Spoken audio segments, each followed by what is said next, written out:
Énergie FM, 7h45, l'invité du jour. Il est 7h45 tout juste, vous pouvez régler votre montre bien évidemment. Comme tous les jours, on est pile à l'heure ou presque en ce moment.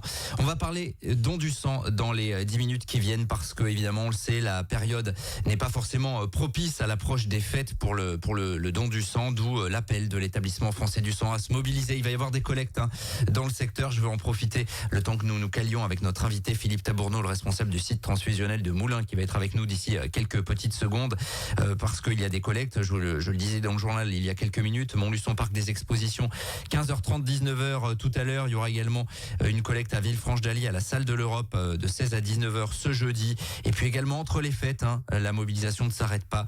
Le 27 décembre à Estivareil à la salle polyvalente, le 28 décembre à Commentry à l'Agora, parce que ces périodes sont évidemment importantes, parce que les stocks en sang vont diminuer. La période est peu propice. Chaque année, l'établissement français du sang alerte, bien évidemment. Il y a également des possibilités de dons de plasma et on en parle avec Philippe Tabourneau qui doit être en ligne avec nous. Bonjour. Bonjour. Et merci d'être avec nous en direct ce matin pour parler donc de cette période. Je le disais, un petit peu compliqué évidemment, comme chaque année l'établissement français du sang appelle tout un chacun à la mobilisation là avant les fêtes. Oui, tout à fait, vous avez raison, je l'entendais le dire. Ces périodes de fête, le mois de décembre, mais comme toutes les périodes de vacances, sont souvent des périodes un petit peu compliquées pour assurer à la fois la quantité et la qualité de nos stocks. C'est particulièrement vrai sur ce mois de décembre puisque bien évidemment la période est davantage festive, les vacances commencent à la fin de la semaine et puis c'est doublé aussi par un certain nombre de pathologies hivernales importantes qui font que parfois des donneurs ne peuvent pas donner au dernier moment parce que ils sont victimes d'une infection quelconque, et donc c'est une période toujours un petit peu complexe. Et malheureusement, comme je le dis souvent, la maladie, elle ne prend pas de vacances. Et c'est important que nous puissions assurer la délivrance de tous les produits sanguins nécessaires à tous nos malades. D'autant que aujourd'hui, la transfusion, pour la moitié en tout cas de ce que nous délivrons, touche des maladies chroniques, c'est-à-dire des malades qui tout au long de l'année ont besoin de pouvoir avoir leur transfusion nécessaire de produits en fonction des maladies dont ils souffrent. Bien évidemment, tout cela, il est important de le rappeler. Il y a vraiment une baisse des stocks, c'est vraiment clairement ressenti là du côté de l'établissement français du sang chaque année en décembre. Oui, tous les ans, les périodes de vacances, pour vous y un ordre d'idée, c'est une baisse des prélèvements d'à peu près 10 à 15%. Au niveau national, notre région, notre département ne sont pas épargnés. Nous avons la chance, vous avez cité les collectes que nous allons faire dans la région là, dans les 15 jours qui viennent. Nous avons un énorme soutien de la part des associations de donneurs de sang qui mettent les petits plats dans les grands, qui font tout ce qu'ils peuvent pour essayer d'attirer un maximum de donneurs et de rendre la collecte la plus festive possible. Beaucoup ont prévu quelques petites surprises. Et je dois remarquer que et je les en remercie du reste, que dans notre département, nos associations nous aident énormément dans la promotion de ce geste citoyen et pour faire en sorte que partout, dans toutes les communes, un maximum de donneurs puissent venir. Ouais, on félicite évidemment les associations qui se mobilisent. Je rappelle aujourd'hui à Montluçon Parc des Expositions, également jeudi après-midi du côté de Villefranche-d'Allier, salle de l'Europe, l'établissement français du sang qui communique de manière assez simple et finalement en lien avec l'actualité, offrez le cadeau qui sauve des vies. Finalement, c'est ça qu'il faut se dire. C'est si on veut vraiment offrir quelque chose d'utile pour le coup dans ces périodes de fête, le don du sang c'est totalement utile. Tout à fait, vous avez raison de le préciser, de mettre l'accent dessus. Une transfusion, c'est pas un acte anodin. Une fois sur deux, lorsqu'un patient est transfusé, c'est que son pronostic vital est engagé.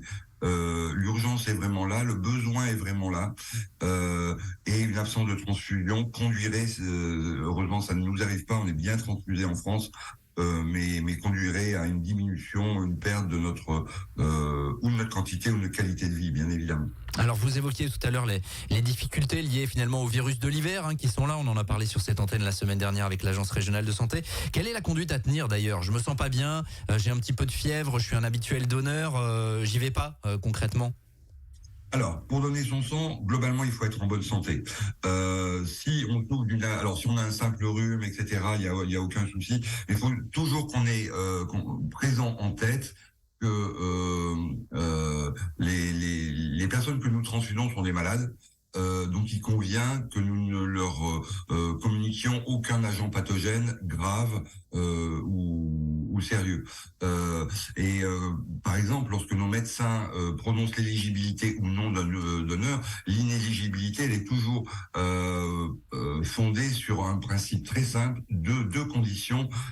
C'est que le prélèvement, le don de sang ne cause aucun dommage ni pour le donneur ni pour le malade.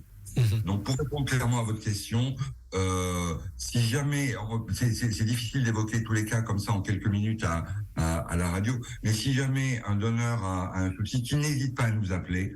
À notre maison du don, il y a toujours un médecin en capacité de répondre et de répondre aux cas spécifiques. Oui, bien sûr.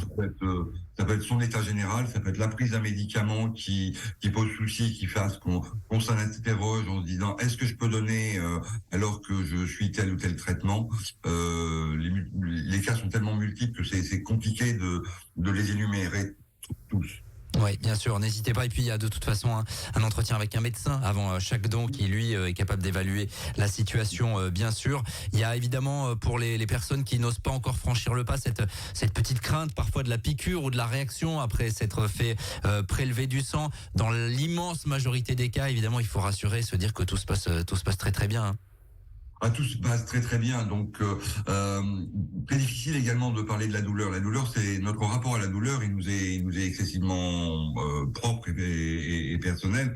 Donc effectivement, c'est une phlébotomie. Je rassure tout le monde, toutes nos infirmières sont parfaitement formées, habilitées et ont répété ce geste des milliers et des milliers de fois. Elles ont toutes été formées également, et je tiens à le préciser, à la gestion du stress. Donc, si quelqu'un vient et a une petite appréhension, il faut surtout pas hésiter à nous en parler. L'ensemble de notre personnel saura exactement comment prendre en charge chacun des donneurs et faire en sorte que s'il y a appréhension, on puisse accompagner. Et il n'y a rien de tel pour le vivre au quotidien qu'un donneur ou une donneuse qui soit venu avec une petite crainte au départ, qui a été parfaitement prise en charge, et le sentiment d'utilité, le sentiment de satisfaction après avoir donné son don, et aussi un cadeau qu'on se fait à soi-même. Ouais, bien sûr, important de le dire en fait, tout simplement. Voilà, j'ai quelques craintes, je suis un peu angoissé vis-à-vis de ça, et les personnes vont réagir évidemment de manière adéquate. On rappelle un petit peu ce que devient ensuite le sang, le circuit finalement une fois qu'il est prélevé, comme par exemple cet après-midi à Montluçon au Parc des Expos. Excellente question. Alors, qu'est-ce qui va se passer cet après-midi, par exemple, très bon exemple, nous allons aller à Montluçon. La collecte va se terminer vers 19h30, 20h. Nous serons repartis. Nos équipes vont revenir sur notre site transfusionnel de Moulins. Une navette, un camion va venir récupérer à la fois toutes les poches qui ont été prélevées et tous les tubes associés. Et dans la nuit, en fait, c'est énormément de logistique. Les poches vont partir à Saint-Étienne où elles vont être préparées, et les tubes vont partir à Montpellier où nous avons notre laboratoire de qualification. C'est le même pour tout le sud de la France. Donc ces petits tubes, ils vont servir à analyser les poches qui auront été prélevés aujourd'hui à Montluçon, voir si tous les produits sont conformes. Cette analyse donc va se faire dans la nuit, et demain matin, 7h du matin, quand nos équipes à Saint-Étienne vont arriver, elles vont allumer leurs ordinateurs, regarder les résultats de ces poches, commencer à les préparer. Donc première opération, supprimer et évacuer les globules blancs de chacune de ces poches, et ensuite séparer les différents composants du sang et conserver les globules rouges, le plasma, les plaquettes, pour pouvoir fabriquer des produits spécifiques. Et pour vous donner un ordre d'idée, tous les produits qui vont être prélevés cet après-midi à Montluçon, à partir de 9h30 demain, pourront être disponibles pour l'ensemble de la région, pour l'ensemble des malades. Important de... C'est important parce que ces produits-là, il faut jamais l'oublier, ce sont des produits biologiques, ce sont des produits issus du vivant, ils ont des durées de vie excessivement courtes. et il convient donc de pouvoir les utiliser dans toute leur durée de vie et au plus tôt dès qu'on peut les préparer. Rapidement, Philippe Tabourneau, en 30 secondes, vous rappelez aux auditeurs l'importance des navettes plasma également qui sont mises en place pour le don de plasma, où carrément l'établissement français du sang prend en charge la personne de porte à porte quasiment, c'est ça? Tout à fait. Le plasma est devenu, au niveau mondial, un énorme enjeu. Juste en amont, pour expliquer pourquoi, à l'intérieur du plasma se trouve de l'albumine, des protéines, des immunoglobulines que l'on sait aujourd'hui extraire pour fabriquer des médicaments qui sont très utiles dans toutes les maladies auto-immunes. Vous savez, toutes ces maladies où notre système immunitaire est attaqué, et c'est la raison pour laquelle la demande mondiale explose. Aujourd'hui, en France, nous ne sommes pas totalement autonomes sur la distribution de ce type de médicaments, et c'est donc la raison pour laquelle un des challenges de l'établissement français du sang, c'est d'essayer d'être autonome autant que faire se peut sur ce type de produit. Pour des raisons techniques sur lesquelles je ne m'étendrai pas, à aujourd'hui, la seule possibilité pour pouvoir donner son plasma, c'est de le faire dans une maison du don. Donc principalement, les maisons du don les plus proches en ce qui nous concerne, c'est celle de Moulins et celle de Clermont-Ferrand.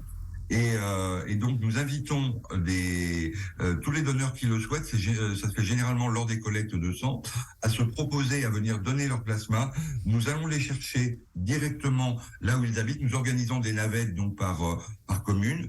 Nous allons les chercher, ils viennent donner tous ensemble et nous les ramenons chez eux à l'issue du don. Il est important de le signaler ce matin, en tout cas ces navettes plasma, on vous en reparlera. Et puis donc il y a cette nécessité de se mobiliser au mois de décembre, on l'a bien compris, pour le don du sang. Parc des Expos cet après-midi, Villefranche d'Allier également jeudi, et puis la semaine prochaine on en reparlera, Estivareille à Commentry notamment. Merci Philippe Tabourneau d'avoir été avec nous, responsable du site transfusionnel de Moulins pour l'établissement français du sang. 7h57, on est un peu en retard et on revient dans quelques minutes. Tous les matins, 7h45, l'invité du jour en direct sur RJFM. Retrouvez l'invité du jour en podcast sur rjfm.net et l'appli RJFM, mais aussi en replay vidéo sur YouTube et Facebook. RJFM.